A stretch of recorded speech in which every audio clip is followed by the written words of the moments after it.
Assalamualaikum warahmatullahi wabarakatuh. Hai teman-teman, kali ini kita kembali belajar matriks. Kita mulai dengan matriks transpos. Transpos suatu matriks diperoleh dengan menukarkan kolom menjadi baris atau sebaliknya. Jadi, dengan transpos misalnya, baris pertama suatu matriks diubah menjadi kolom pertama dan baris kedua menjadi kolom kedua dan seterusnya. Simbol yang digunakan untuk transpos matriks A adalah A. Sifat-sifat transpos. 1. Transpos dari transpos adalah matriks asalnya, atau A sama dengan A.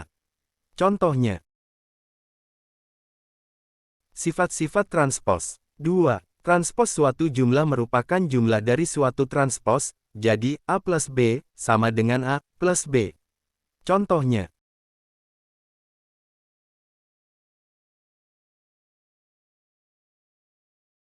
Determinan. Determinan suatu matriks adalah bilangan skalar yang diperoleh dari pengoperasian elemen-elemen matriks secara spesifik.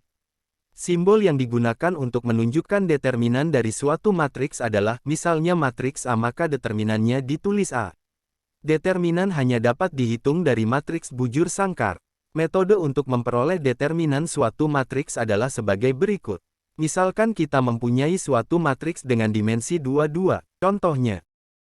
Determinan. Dari mana hasil tersebut diperoleh? Dengan melihat hasil akhir yang diperoleh, nilai A merupakan penjumlahan dari 6 suku hasil kali dengan 3 di antaranya didahului tanda minus dan 3 yang lain dengan tanda plus.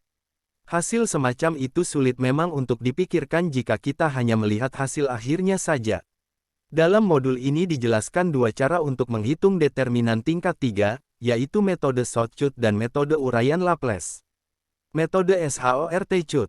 Cara yang memudahkan dalam mencari pasangan-pasangan elemen yang harus dikalikan, yaitu dengan menggunakan gambar seperti ditunjukkan pada gambar berikut ini.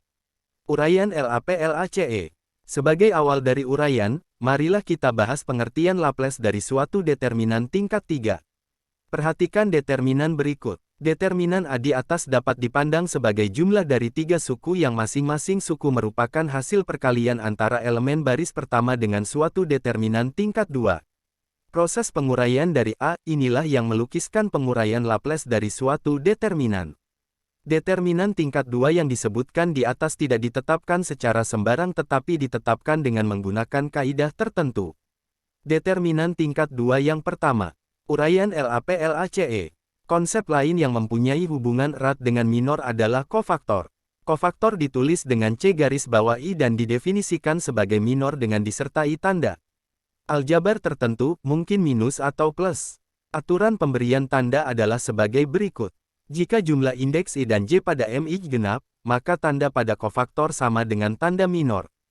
Jadi CI sama dengan MI akan tetapi jika jumlah antara I dan J ganjil, maka tanda pada kofaktor akan berlawanan dengan tanda pada minor.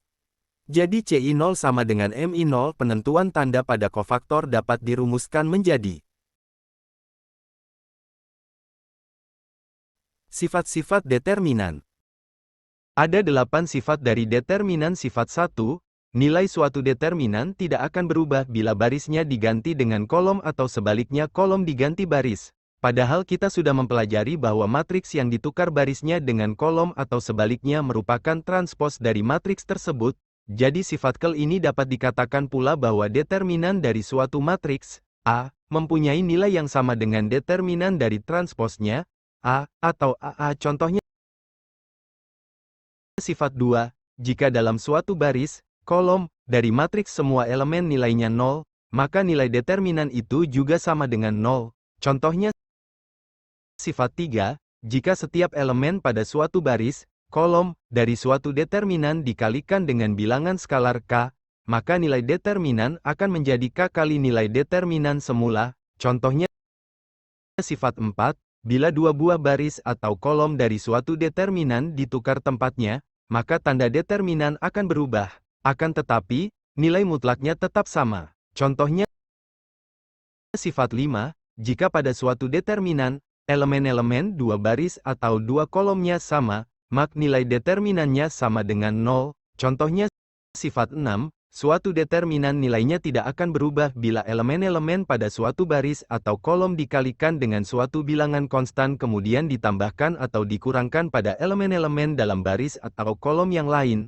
Contohnya sifat ke-6. Contohnya sifat 7. Determinan dari perkalian dua buah matriks sama dengan hasil kali determinan matriks-matriks tersebut, atau AB, sama dengan A, B. Contohnya sifat 8. Determinan dari matriks diagonal adalah hasil kali elemen-elemen diagonalnya.